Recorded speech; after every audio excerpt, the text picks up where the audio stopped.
that you all had spring break, and I hope you had a good one. The weather was really, really nice, so I hope you guys got out there and enjoyed some of that. I know I did for sure. Hoping you guys are all still healthy and safe, and that your families are hanging in there in this really tough time. I know that we got some bad news, and some of you are probably jumping for joy thinking it's great news because you don't have to come back to school. We still don't know quite how grading is going to work or what our school district is going to do as far as online school. I will keep you posted, but for now I'm just going to post weekly assignments until we know. So grades won't change for now, and we'll just keep plugging away with weekly tasks like we have been. The Unit 3 assessment that was going to be the timed write, we're not obviously going to be able to do that one. So it would have been your best essay that you would have written in social studies the whole year for sure. But without having the documents that you guys need and being able to do that and execute that the way we want to, we're just going to have to let that one kind of go. So we're going to move on this week to the Industrial Revolution.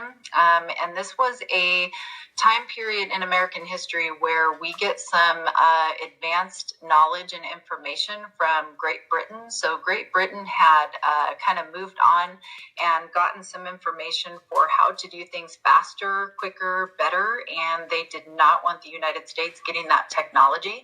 So they actually would prevent people from leaving Great Britain without having them checked for papers, for plans, for these mills that they had, and you had to have all of your luggage checked, and it was kind of interesting and entertaining.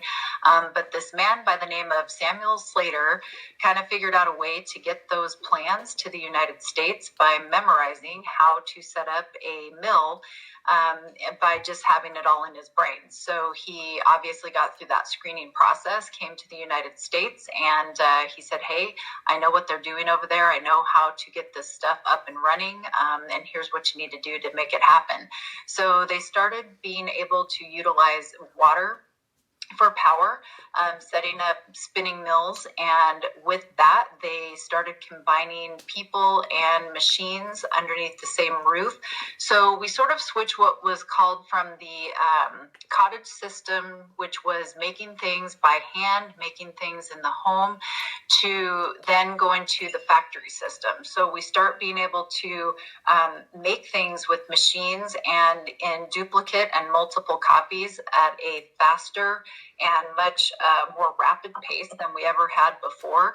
And so these spinning mills combined people with machines, and we start rapidly growing, at least in the northern part of the United States.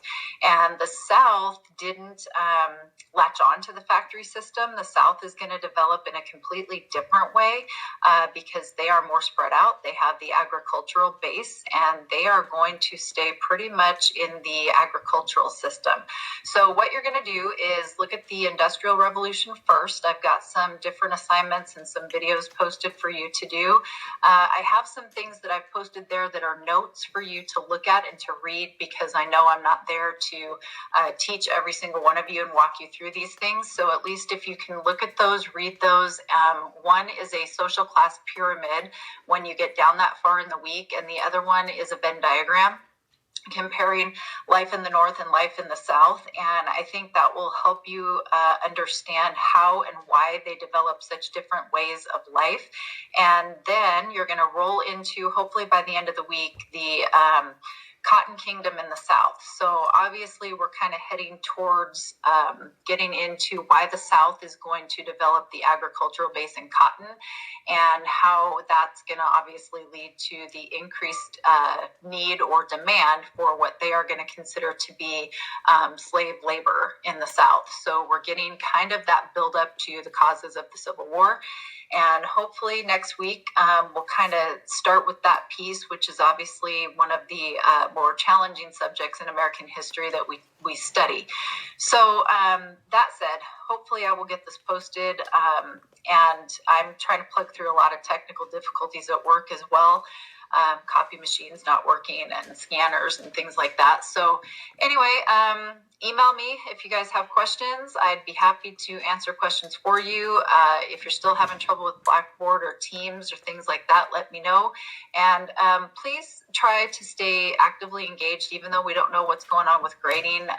It's going to be important for you guys to be reading, writing, studying your history so that you are ready for high school next year. So anyway, have a good week, and hopefully I will hear from some of you soon. Take care.